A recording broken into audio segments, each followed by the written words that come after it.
Pinuri ng maraming netizens ang pagiging tunay na kaibigan ni Dimples Romana para kay Bea Alonzo matapos nitong ituloy ang biyahe papuntang Spain kasama ang mister na si Boyet Ami sa gitna ng mga usap-usapan tungkol sa umano'y hindi natuloy na kasal nina Bea at Vincent Co. Napansin ng mga fans na kahit kaliwat kanan ang mga issue at spekulasyon online, naging present pa rin si Dimples para sa kanyang matalik na kaibigan.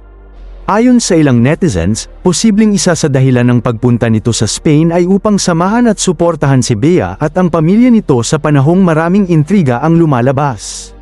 Sa social media, marami ang humanga sa ipinakitang loyalty ni Dimples. May ilang netizens pa ang nagsabing tunay na pagkakaibigan ang ipinapakita ng aktres dahil sa panahon ng problema o kontrobersya, hindi niya iniwan ang kaibigan. Sa ilang online discussions, sinabi rin ng fans na whether tuloy man o hindi ang kasal, nandyan si Dimples para kay Bea. Tinapos ni Carol ang kanyang mensahe sa pagbati ng Happy Mother's Day sa kanyang ina at muling pinaabot ang kanilang walang hanggang pagmamahal dito. Marami namang netizens ang lalong naantig sa mga mensahe ni Carol, lalo na ang mga nakaranas din ng pag-aalaga sa mahal sa buhay na may malubhang karamdaman.